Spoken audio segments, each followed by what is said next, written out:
Hey, I've got the campaign brief ready, built from last quarter's data and the competitive landscape. Approved. Oh, agents, where would we be without you? Somewhere with a lot more tabs open. Create your first Monday agent in minutes at monday.com. You know that thing where you get an amazing pair of shoes at a really great price and want to tell everyone about it? Yeah, so do we. Here at Designer Shoe Warehouse, we'll give you something to brag about, like the latest styles from brands you love, or the trends everyone's obsessing over, or shoes that make you feel like, well, you. So go ahead, show off a little.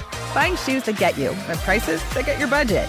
Head to your DSW store or DSW.com today. DSW, let us surprise you.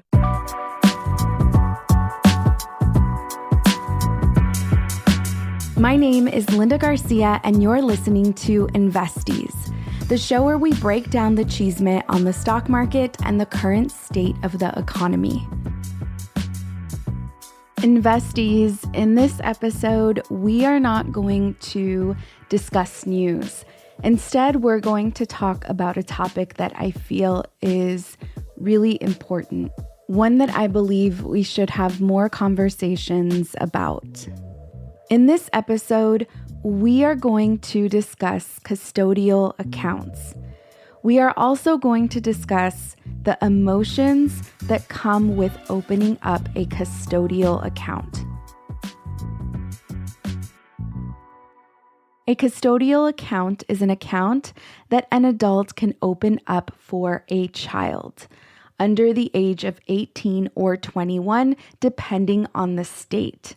The custodian of the account doesn't necessarily have to be a parent. It can be a tío or a tía. It could be godparents. It could even be close family friends. The owner of the account will always be the child. However, they cannot take full control of the account until they are 18 or 21 years of age, depending on the state that they live in. These are accounts where you can begin investing for the child.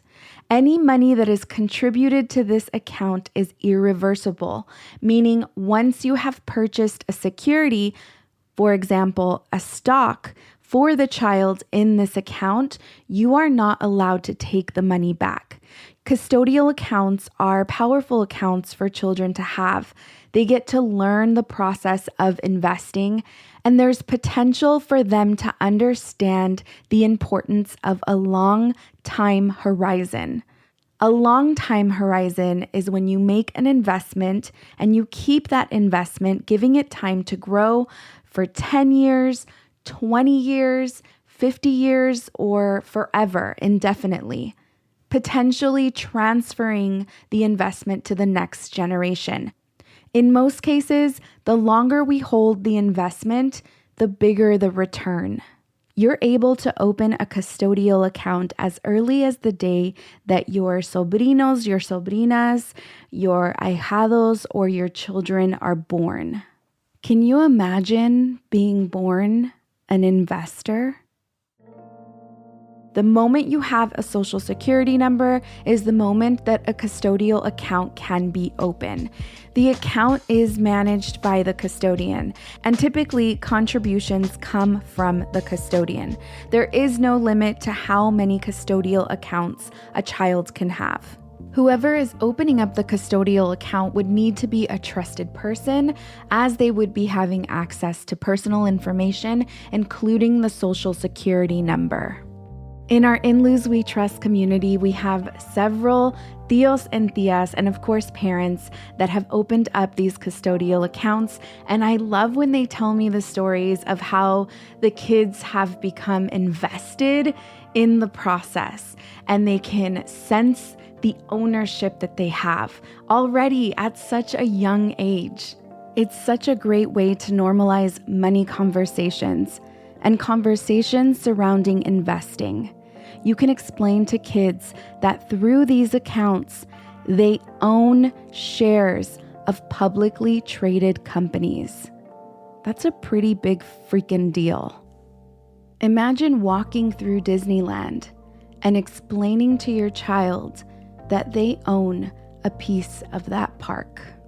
The inner dialogue that would open up for that child. the absence of limitations. At DSW, we ask the important questions, like, what shoes are you going to wear? Whether you're prepping for wedding season, festival season, or just planning the ultimate vacay, the right shoes can make or break an RSVP. So own the moment. You've got big plans, and we've got just the shoes, at the perfect price, of course. Get ready to get ready with Designer Shoe Warehouse. Head to your DSW store or dsw.com today, and let us surprise you. Most especially since the majority of our lives we are consuming publicly traded companies. So the role modeling of becoming an owner and making the child an owner of a publicly traded company themselves helps them take onus and responsibility, as well as understanding how money is not just something that we use in exchange for consumption, but it is actually something that we can use as a tool to grow more money. So how do you get a custodial account? Let me break it down for you. You can open a custodial account with a trusted broker. The process is pretty much the same as opening your own brokerage account. The process of opening a brokerage account is something that I go over in my book, Wealth Warrior: 8 Steps for Communities of Color to Conquer the Stock Market. We're going to take a short break, and when we come back, I'm going to talk to you about the emotions that this topic never fails to bring up. Are you my investee and you haven't started investing yet? No judgment. Check this out. On November 3rd and 4th, I have an incredible beginner's stock market crash course that I designed specifically for you. The course is going to take place live virtually with the opportunity to ask me questions. Head over to inluzwetrust.com, search for Wealth Warrior, the course. You will find information on the curriculum, information on why you need to be investing into the stock market, as well as what our community members are saying. I look forward to seeing you on November 3rd and 4th.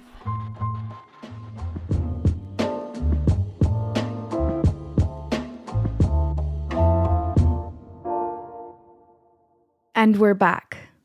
I taught Wealth Warrior this past weekend. One of my favorite things is getting to teach live. I haven't done this course in 2 years. It's a deep, intense course. There's a lot of emotions that come up in the course. Sometimes there's crying. There's definitely a lot of space holding, and it never fails. Every single time I teach this class, there is a concern, a red flag, emotion that is raised with custodial accounts.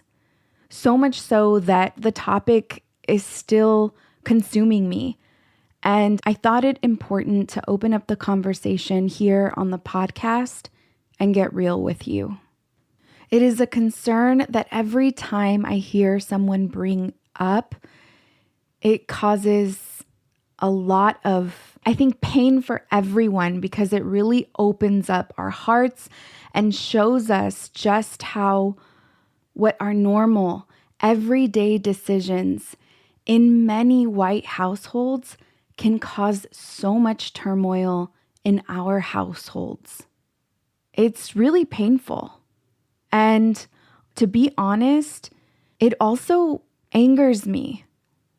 It really shows the impact of disparity, not just with numbers and with privilege, but with our thoughts and the ability or inability to make potentially positive and impactful decisions that can ultimately alter our entire life.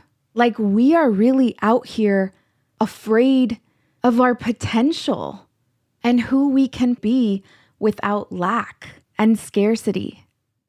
And before I get into this, I just want to say that every single time I give this course, one of the most important steps that I take when I first start teaching the class is to make sure that I am holding a safe space.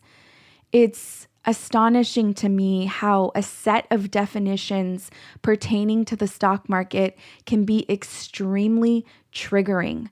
I think this is something that is not necessarily exclusive to marginalized communities, but it is amplified in marginalized communities, where I have to set up trigger warnings because we have not had access to all of these resources that when we begin learning them, it can feel extremely overwhelming and like a mountain that is impossible to climb.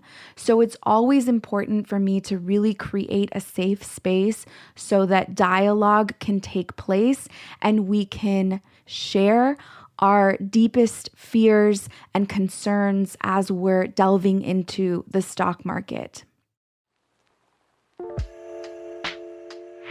The conversations from class to class are almost always the same in terms of the concerns and the questions that come up. And the one that hurts the most is, if I open a custodial account, will this mean that the child will not qualify for financial aid? And the answer to that is possibly. But what I really want to say is hopefully. Hopefully there's enough money in there that they don't have to worry about financial aid. It reminds me of when I was a teen mom. I gave birth to my daughter at just 14 years old. I was on WIC, which stands for Women, Infants, and Children. It's a government program that provides mothers with eggs, milk, cheese, cereal, infant milk, which can be extremely costly. I really wanted to start working and making money. And one of my biggest fears, what I was contemplating, was if I get a job, then I will lose the access to the free resources that are really helping out my family right now. It caused me so much anxiety just thinking about what it would mean if I lost those resources. It's so easy to fall into the pattern of being solely dependent on resources outside of you for fear that it will never be something that you can provide for yourself. And I understand that. I get it. But that's not true.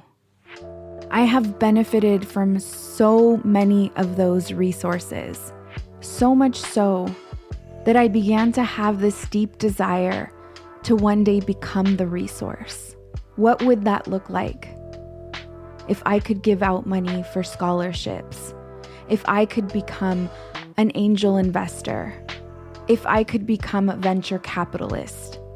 There came a point in my life where I understood that I needed to stop looking for a producer and I needed to start producing myself. That nobody was going to come and rescue me. I want us to understand that nobody is coming to save us.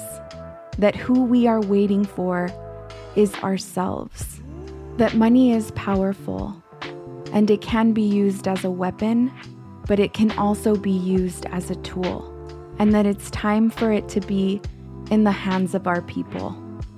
Open the custodial account. It's the start of freedom and opportunity for the most important child in your life.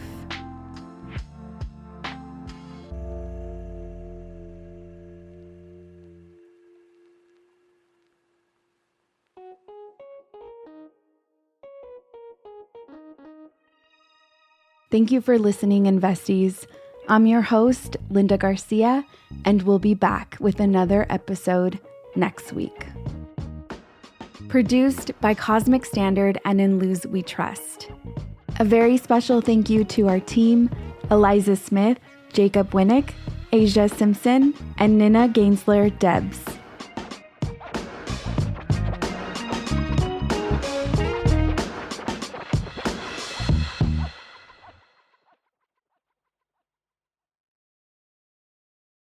You're listening to this podcast, so I know you've got a curious mind. Here's a helpful fact you may not know yet. Drivers who switch and save with Progressive save over $900 on average. Pop over to Progressive.com, answer some questions, and you'll get a quick quote with discounts that are easy to come by. In fact, 99% of their auto customers earn at least one discount. Visit Progressive.com and see if you can enjoy a little cash back. Progressive Casualty Insurance Company and Affiliates. National average 12-month savings of $946 by new customers surveyed who saved with Progressive between June 2024 and May 2025. Potential savings will vary.